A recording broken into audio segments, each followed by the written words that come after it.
Des pays de l'Afrique de l'Ouest et du Centre tissent une alliance contre la traite des enfants. L'alliance a le soutien de la première dame de Côte d'Ivoire, Dominique Ouattara. Ces pays sont en réunion à Abidjan à l'initiative du Bureau international du travail. La réparation du pont de Dimokro qui s'est effondré mardi va durer 2 semaines. La CIDARAI donne des signes d'assurance. Les équipes de spécialistes sont déployées sur le site pour cette réparation.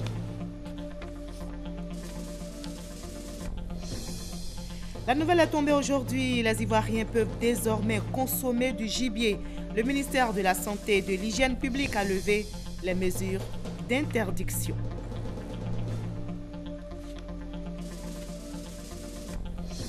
La flamme olympique a scintillé de nouveau dans le ciel de Rio, Brésil. Elle s'est allumée dans la nuit d'hier à aujourd'hui au stade de Maracana, lançant ainsi les 15e Jeux paralympiques.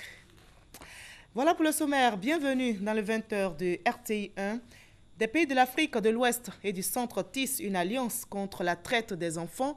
L'alliance a le soutien de la première dame, Dominique Ouattara. Ces pays sont en réunion à Abidjan à l'initiative du Bureau international du travail pour arrêter des stratégies contre le travail forcé, la traite des êtres humains et le travail des enfants.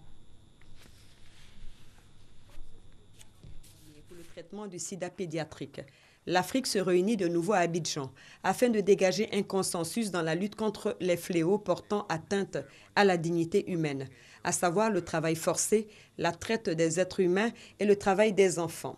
Initiée par le BIT, le Bureau international du travail, cette rencontre consultative va réunir 2 jours durant les représentants de 11 pays d'Afrique de l'Ouest et du Nord. Objectif visé à l'issue de ces 2 jours de travaux, former l'Alliance 8.7 des objectifs de développement durable. 8.7 en référence au point 7 de l'objectif 8 du nouveau programme de développement durable adopté en septembre 2015 par les États membres des Nations Unies. So it's goal number 8, target number 7. And it's going to be launched in 8.7, c'est le point qui traite notamment des questions d'esclavage, la traite des êtres humains, le travail des enfants, les pires formes notamment. Et cette alliance 8.7, c'est essayer de mobiliser un grand ensemble de personnes, d'acteurs, afin de former un partenariat pour lutter contre ce fléau, non seulement en Afrique, mais dans le monde entier. Pour le gouvernement ivoirien, il est temps d'agir. Aujourd'hui, plus que jamais, nous sommes conscients que la lutte contre les pires formes de travail des enfants ne s'opère pas uniquement par des mesures normatives protectrices.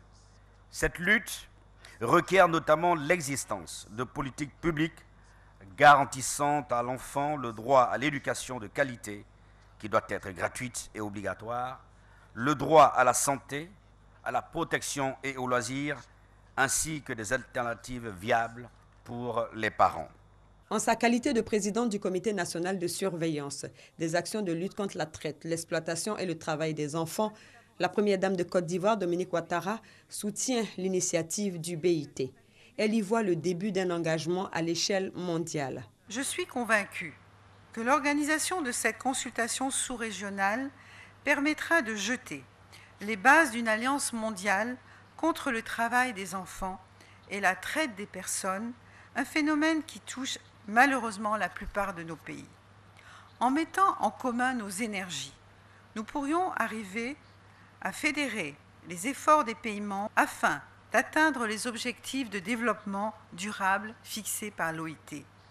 Nous espérons que d'autres pays pourront nous rejoindre dans cette alliance, réunissant les acteurs déjà engagés afin de mener des actions plus efficaces pour faire reculer la prévalence du travail des enfants et du travail forcé au niveau mondial.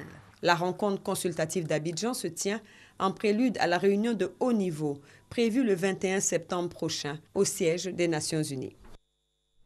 Voilà les pays de l'Afrique de l'Ouest et du Nord qui tissent donc une alliance contre la traite des enfants. Reportage réalisé pour vous par Mama Traoré et Abiba Dambélé Saoui. L'État ivoirien et le système des Nations Unies s'accordent pour la mise en place d'un plan national de renforcement des capacités. Le Premier ministre Daniel Kablan-Duncan et le coordonnateur résident du système des Nations Unies ont signé ce plan aujourd'hui et il porte sur le renforcement des capacités en matière de réduction des risques, de préparation et d'organisation de la réponse aux urgences en Côte d'Ivoire. Hamza Diaby. De 1996 à 2013, plus de 200 personnes ont perdu la vie suite aux inondations et glissements de terrain. En 2011, 160 sites à risque d'inondations et glissements de terrain, ainsi que 6 000 ménages identifiés dans le district d'Abidjan. La Côte d'Ivoire, depuis les années 80, fait face à l'impact croissant des catastrophes d'ordre naturel, mettant en péril le potentiel économique et humain. Pour faire face à ces nombreux défis, le pays s'engage à la réduction des risques de catastrophes et signe pour cela un plan d'action national avec le système des Nations Unies. L'objectif général de ce plan d'action est de réduire de manière substantielle les pertes et dommages liés à la survenue des catastrophes en termes de vie humaine, d'atteinte aux moyens de subsistance et à la santé des personnes, d'atteinte aux biens économiques, physiques, sociaux, culturels et environnementaux des personnes, des entreprises et des collectivités.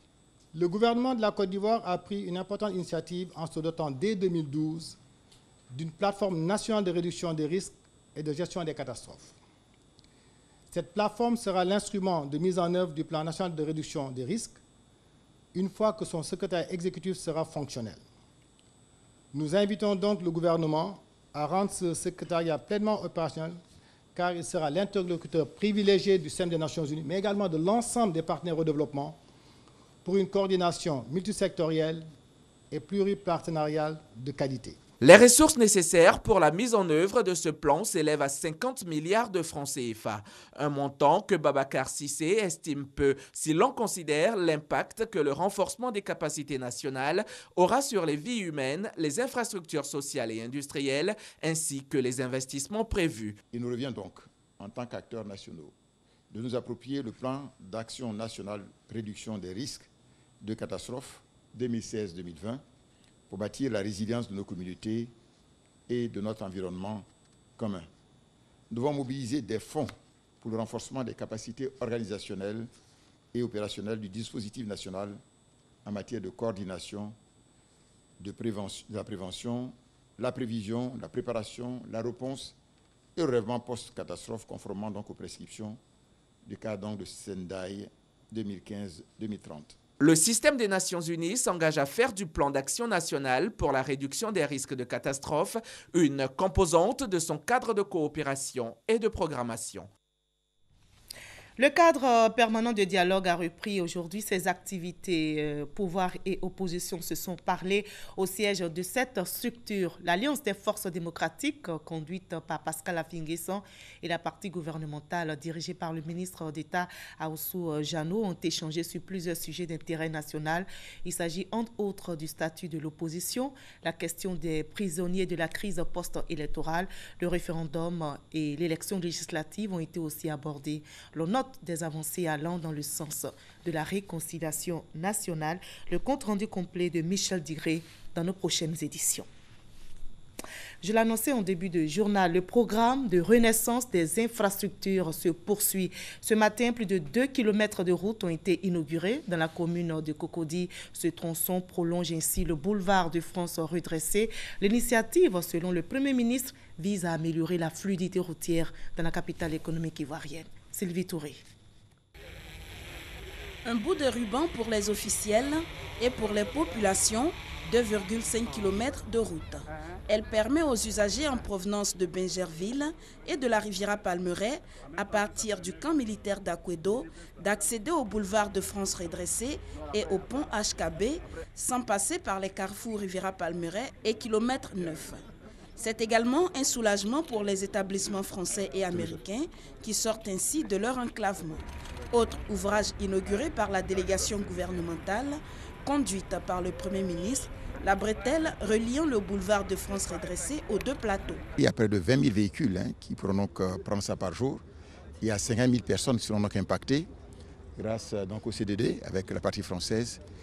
Il faut faire en sorte que toutes nos grandes villes aient des voies urbaines de qualité qui permettent la circulation et bien sûr faire la jonction interurbaine. Ces travaux réalisés dans le cadre du C2D ont coûté plus de 9 milliards de francs CFA. Ils comprennent également 4 giratoires, 5 bretelles et 2 contre-allées.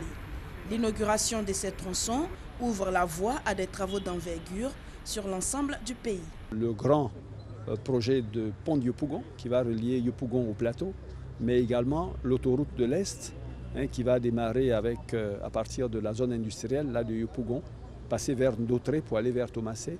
L'autoroute également de sortie ouest qui va aller vers Songon sur 18 km. Et on a également la poursuite de l'autoroute de Bassam qui va aller vers Samo pour aller vers Aboissou et le Ghana. On a également les travaux de l'autoroute Yamsokro qui vont être poursuivis à partir de Yamsokro vers Tchébissou pour monter vers Boaké. Tous ces travaux devront coûter 3 560 milliards de francs à l'État et à ses partenaires. Un vaste projet prévu s'étendre sur 4 années et permettre à la Côte d'Ivoire, dans la perspective de l'émergence, de tenir la route. Le pont de Dimokro qui s'est effondré mardi va être réparé. La Citaraï donne des signes d'assurance. La réparation va durer 2 semaines. Les équipes de spécialistes sont déployées sur le site. En attendant la finition de l'ouvrage, le trafic ne s'arrête pas entre les deux pays, la Côte d'Ivoire et le Burkina Faso. Des solutions sont proposées, nous explique Adama Koné. Dans environ 2 semaines, le pont à tablier métallique du fleuve Nzi dans la région de Dimokro sera fonctionnel. Selon la Société internationale du transport, Africain Pareil, Citaraï, des experts nationaux et internationaux sont déjà à l'œuvre pour donner à l'infrastructure une nouvelle vitalité après l'incident du 6 septembre.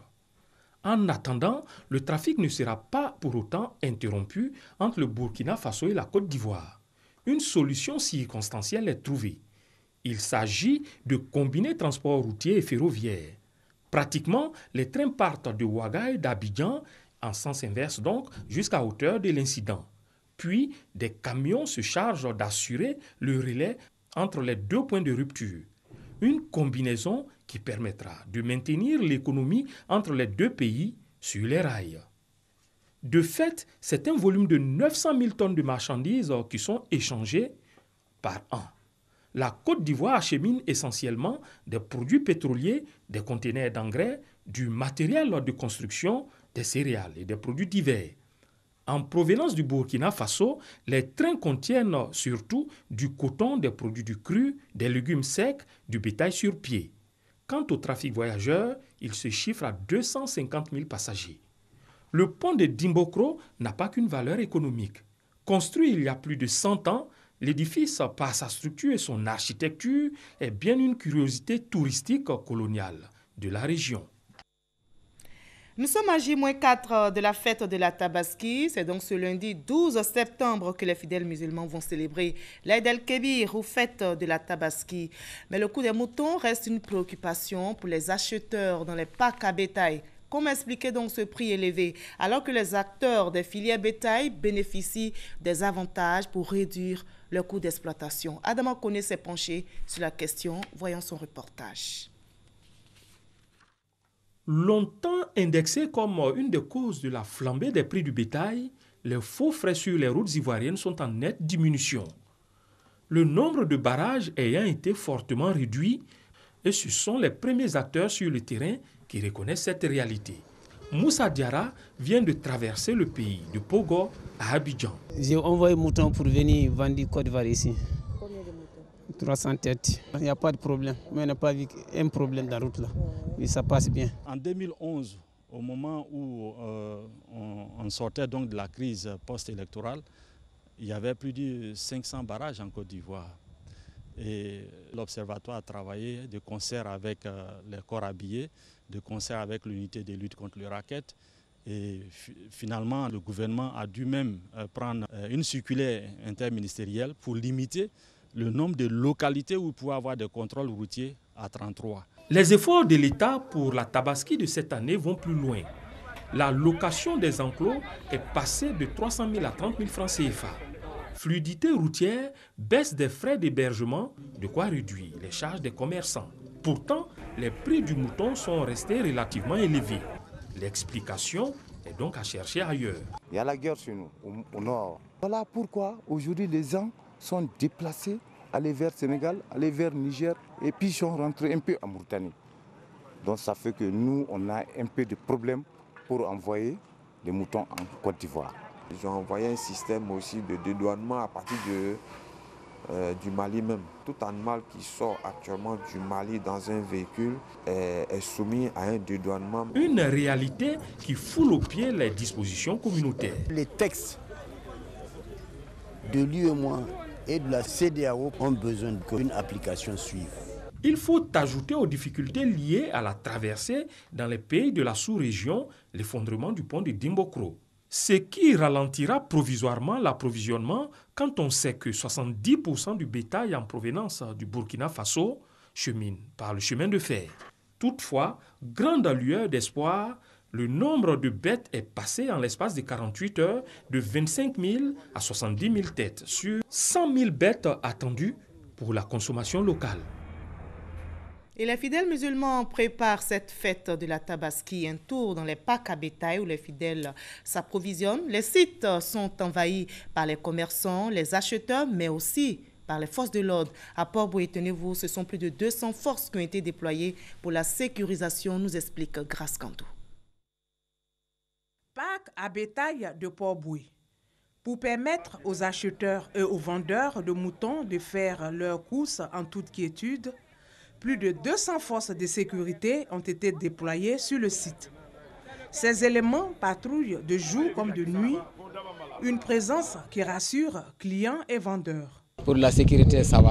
La sécurité est totale. 24 heures sur 24, on est en sécurité. Tu peux dormir avec ton argent, tu passes la nuit, tu passes la journée, si tu as fini, tu t'en vas, c'est ton loisir. Et après, quand tu as fini, tu rentres au pays où tu veux, tu vas aller, c'était tes marchandises, pas de problème. Avant, on avait peur de faire sortir l'argent comme ça. On ne montrait pas l'argent, mais par la grâce de Dieu aujourd'hui, avec la sécurité, on ne craint pas. Autrefois, les voitures faisaient aussi l'objet de pillages sur le parc à bétail de Port-Boué. Aujourd'hui, tous ces faits ne sont que de vieux souvenirs. Avant, bâtir même, on vole pour partir avec. Mais maintenant, il n'y a pas de problème. On ne vole pas mouton, on ne vole pas rien. On ne vole pas les gens aussi, on ne vole pas des voitures ici.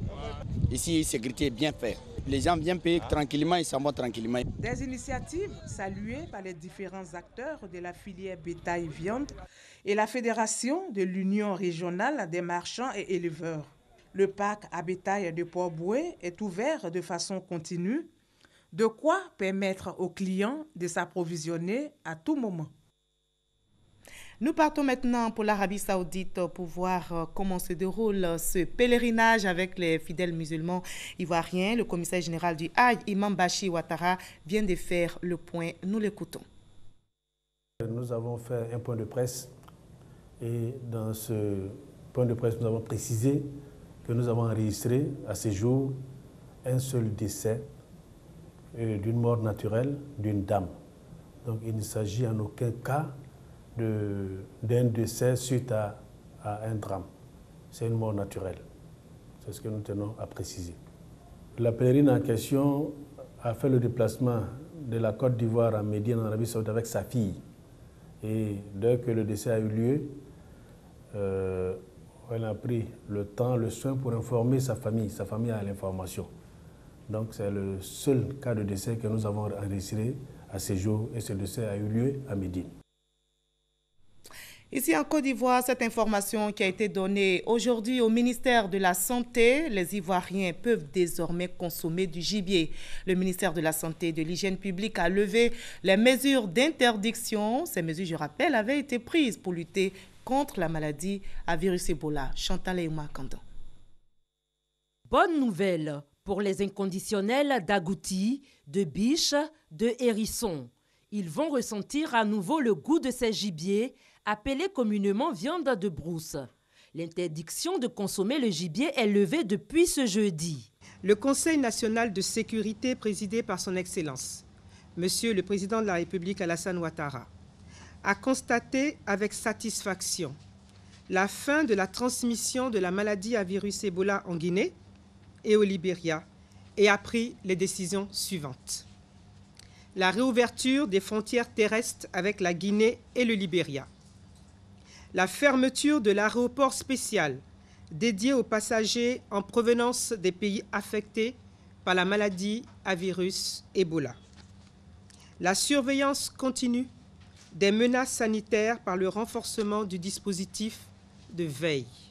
Veiller à faire bien cuire la viande avant consommation et également la mesure qui déconseillait les accolades et le serrement des mains élevés.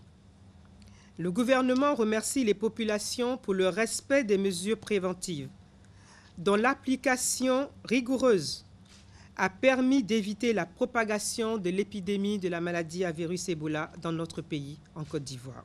C'est avec joie que les tenanciers de restaurants et les consommateurs ont accueilli cette nouvelle. Je suis très heureuse. Je vais préparer. À partir de lundi, je vais le faire. Viande de brousse, agouti, bûche. Ce que je gagne, je fais. Cette décision est la bienvenue. Parce que vraiment, la viande de brousse manquait aux Ivoiriens. Avant, on se nourrissait plus de viande de brousse. Maintenant, je pense que ça va permettre aussi aux gens qui ont des restaurants de pouvoir aussi avoir de l'argent. Rappelons que suite à l'épidémie de la maladie à virus Ebola, en août 2014, en Guinée, en Sierra Leone et au Libéria, le gouvernement avait pris des mesures interdisant la consommation du gibier. Aujourd'hui, la levée de l'interdiction de consommation de la viande de brousse par le gouvernement met fin à 2 ans de lutte acharnée contre la maladie à virus Ebola en Côte d'Ivoire. Signalons que Ebola n'a fait aucune victime dans notre pays, mais la vigilance reste de mise. Et voilà une autre lutte qui devrait payer la lutte contre l'analphabétisme. Faire reculer donc l'analphabétisme, c'est tout le sens de cette journée. La journée internationale de l'alphabétisation, célébrée aujourd'hui 8 septembre. Lire le passé, écrit le futur, c'est le thème de cette 50e édition. L'alphabétisation est un défi pour tous. Apprendre à lire, à écrire, à calculer ouvre la voie au développement. Le rôle de l'alphabétisation, son importance, nous en parlons avec notre reporter Éric Gori. À 50 ans, Konaté Adama a eu le courage de se faire former. Il a appris à lire et à écrire. Aujourd'hui, il peut écrire son nom et même faire plus. Oui, je suis là, mais moi je n'étais pas allé à l'école, mais je me suis débrouillé. J'ai écrit lettre, j'ai lu mon lettre. Et le conseil que je donne à ceux qui ne sont pas allés à l'école, ils n'ont qu'à faire comme moi. Ouais, j'ai fait mon comptabilité moi-même.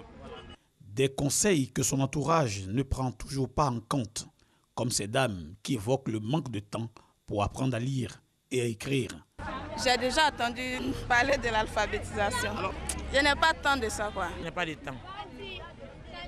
C'est à cause de commerce là. Selon des personnes, aucun argument ne doit faire barrage à l'alphabétisation. Pour apprendre quelque chose, il faut chercher du temps soi-même. Il ne faut pas dire oui, je n'ai pas le temps, je n'ai pas le temps. Qu'est-ce qui t'empêche? Ce qu'on apprend, c'est pour toi-même. On peut toujours réserver un petit temps pour quelque chose. Voilà, surtout pour l'alphabétisation, c'est très important dans la vie. Cette journée internationale de l'alphabétisation est une occasion pour les ONG d'inviter les adultes qui ne savent pas lire à l'apprentissage. Je voudrais dire aux personnes qui ne savent pas lire et écrire de ne pas avoir honte. Parce qu'il va de leur personnalité eux-mêmes. Parce que souvent, quand tu ne sais pas lire et écrire, vous savez, on est dans l'émergence. Il faudrait qu'ils prennent le train en marche pour que nous allons tous dans l'émergence. La journée internationale de l'alphabétisation est célébrée tous les 8 septembre dans le monde entier. Le thème retenu cette année est « Lire le passé, écrire le futur ». À Tiasalé, dans la région de l'Agnebi-Tiassa, l'ONG Yeo Yenian met un accent sur l'autonomisation de la femme, surtout celles issues du milieu rural. Des femmes ont été invitées à se mettre ensemble pour bénéficier d'un encadrement, nous explique Ouattara Madou Walter. Comme toutes les autres femmes de l'association Benkadi, retenez la bonne cohésion, Massandje Kone parcourt environ une distance de 8 km pour rejoindre ses consoeurs dans un champ communautaire. Ce champ de maïs d'une superficie de 2 hectares est le résultat de l'effort de la soixantaine de femmes que compte l'association Benkadi de Moofoué, village du département de Tiasalé. Après des mois de dur labeur, c'est la période de moisson. Déjà récolté plus de 3 tonnes de maïs. Grâce à cette coopérative aujourd'hui, nous pouvons avoir de l'argent pour nos besoins, même scolariser nos enfants. On voulait une machine pour piler maïs. Quand on quitte au champ, on vient, c'est moitié on va piler pour manger. Le jour que tu es malade, tu ne peux pas, tu dors comme ça. L'initiative d'organiser les femmes de la région de l'Anyébi-Tiassa afin de les inciter à se prendre en charge à travers des champs communautaires et de l'ONG Yoyo Yénian, dirigée par Marie-Noël Boni, épouse Ekponon. Cette native de la région souhaite contribuer à l'autonomisation financière de la femme. Il faut que la femme puisse avoir son champ. Il faut que la femme elle-même puisse acheter sa pommade, son pain, au lieu de toujours tendre la main à un homme. Je veux que nous, les femmes, nous soyons autonomes. Et j'ai vu que les femmes de Mofoué sont braves et je les encourage. Après le succès de cette première expérience avec la culture du maïs, les femmes de l'association Benkadi, créée en 2014, envisagent rééditer le champ communautaire avec d'autres spéculations agricoles. Pour l'heure, la marraine encourage toutes les femmes de cette association à adhérer au cours d'alphabétisation qu'elle initie dès la rentrée scolaire prochaine. La Maison de la Presse a un nouveau directeur général. Son nom, Bamba Karamoko. Il a été nommé aujourd'hui par le président de l'UNJCI, l'Union nationale des journalistes de Côte d'Ivoire, Traoré Moussa. Le nouveau directeur général de la Maison de la Presse, Bamba Karamoko, est également président de l'Union des radios de proximité de Côte d'Ivoire. Le comité de coordination élargie vient de faire le point de la situation du Mont Péco, un mois après l'évacuation d'environ 39 000 personnes. La réunion a eu lieu hier au cabinet de la ministre de la Solidarité, de la Cohésion sociale et de l'indemnisation des victimes, Hamza Diaby. Depuis le 30 juillet dernier, tous les occupants du Mont Péco en sont sortis. Un mois après, la situation humanitaire autour du parc est préoccupante. Les populations ont des besoins prioritaires, notamment la sécurité alimentaire, l'eau et l'assainissement, l'accès aux soins, l'éducation et les abris. Les gens sont sortis du parc, c'est vrai, mais il y a surpeuplement aux alentours. Cela pose beaucoup de problèmes. Si nous ne faisons rien, nous avons peiné, le gouvernement ivoirien a peiné pour sortir les populations du parc. Depuis plusieurs années, nous en parlons. Maintenant qu'elles sont sorties du parc, si nous n'avons pas les moyens pour les laisser hors du parc, le risque de repartir dans le parc est très grand. Et ça veut dire que tous les efforts que nous avons menés auparavant pour les sortir du parc auront été vains. Au cours de cette réunion, le comité de coordination élargie a proposé des réponses à ces problèmes. Il y a d'abord la relocalisation des gens qui sont sortis du parc. Il est évident que les villages environnants ne pourront pas donc accueillir toutes ces populations. Il y a des villages dont les populations ont été doublées, tout simplement, ce qui n'est pas facile en termes de vivre, en termes d'éducation, en termes de santé. Et donc par conséquent, il faut qu'on essaie de trouver des solutions. Je crois que les deux gouvernements également ont pris langue sur cette question-là. Le nouvel ambassadeur devrait se rendre, je crois, dans la zone bientôt avec les ministres pour faire le point.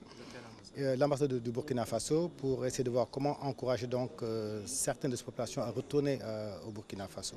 Il est prévu la mise à disposition de kits de santé et d'accouchement, la vaccination des enfants et la prise en charge des malnutris. Un don de vivres et non-vivres sera fait par le ministère de la Solidarité dans les prochains jours. Il est également prévu un appui en kits scolaires et kits enseignants, ainsi que la construction de passerelles pour les cours. Le rassemblement des oufouettistes a multiplié les consultations en vue du parti unifié. Une délégation du RHDP, le rassemblement des oufouettistes pour la démocratie et la paix, a été reçue par Émile Constant Bombé. L'unité, le dialogue sont les maîtres mots à retenir de l'audience qu'il a accordée à Amadou Soumaoro, le président du directoire du RHDP, et à sa délégation, Gabriel Zani. Émile Constant Bombé fait partie des caciques du PDCI, le Parti démocratique de Côte d'Ivoire, qui a choisi de rencontrer Amadou Soumaoro dans son entreprise délicate d'unifier le RHDP. La consultation et le soutien d'Émile Constant Bombé sont des plus attendus, car il détient la pensée politique d'Houphouët-Boigny pour avoir collaboré étroitement avec le premier président de la République. Si nous voulons construire le parti, ce parti unifié, c'est surtout avec eux devant.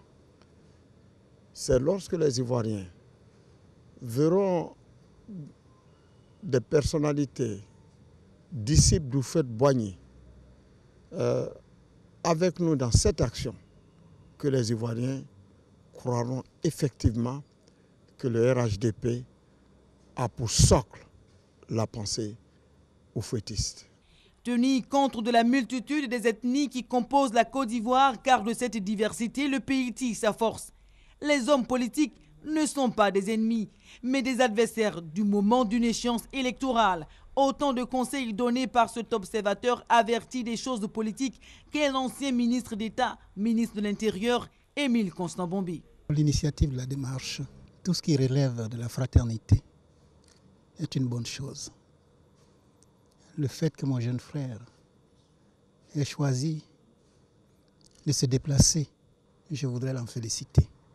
S'unir est une bonne chose. Il faut emprunter les voies et moyens qui puissent permettre aux animateurs de se retrouver. À 75 ans révolus, Émile Constant Bombé demeure l'un des dépositaires de la philosophie oufouettiste. Force 2015 est aussi en tournée. Son président Charles Niaouré et sa délégation ont échangé avec les populations à Danane. Voyons le compte-rendu d'Abou Sanogo.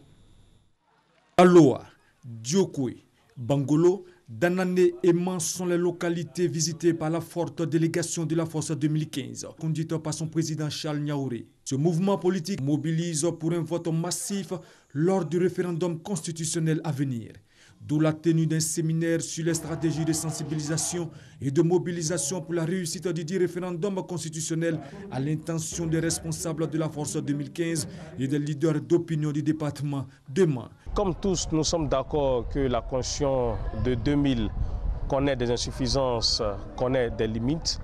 Il est bon que nous puissions nous mettre en campagne pour faire la sensibilisation, pour faire la mobilisation autour du référendum constitutionnel, de sorte à ce que nous sortions massivement pour aller opérer ce changement qualitatif. L'élaboration de la nouvelle constitution recommande, selon le conférencier, une bonne sensibilisation de toutes les cibles visées par le référendum constitutionnel. Le temps est arrivé pour que la Côte d'Ivoire se dote d'une nouvelle constitution, une constitution impersonnelle, mais aussi une constitution qui permet à la Côte d'Ivoire de devenir un État modèle et moderne. La tenue de cette rencontre approuvée par les différents bénéficiaires de la formation. La nouvelle constitution telle qu'elle est détaillée, je crois que tout Ivoirien épris de paix et épris de développement devrait la soutenir. Nous allons passer le message tel qu'il se doit à la population. En réalité, on entend certaines choses, mais ce que j'ai entendu aujourd'hui, c'est différent. Un soutien au projet de nouvelle constitution qui explique depuis quelques mois les tournées d'information et de sensibilisation de la Force 2015 à travers le pays, pour également appeler les militants du RHDP, le Rassemblement des oufouettistes pour la démocratie et la paix, à s'investir dans la formation du parti unifié. Hors de la Côte d'Ivoire, c'est fait. Au Gabon, l'opposant Jean Ping a déposé en fin d'après-midi aujourd'hui un recours devant la Cour constitutionnelle pour contester les résultats provisoires de la présidentielle, donnant pour vainqueur le président sortant Ali Bongo. Jean Ping, qui annonce qu'il s'adressera aux Gabonais dans quelques instants, suit ainsi les recommandations de l'ONU, d'Ali Bongo et de l'Union africaine qui l'avaient invité à user des dispositifs constitutionnels pour contester sa défaite. Par ailleurs, je rappelle, la mission de l'UA attendue au Gabon aujourd'hui a été reportée à une date ultérieure pour des raisons de calendrier, selon le ministre gabonais des Affaires étrangères.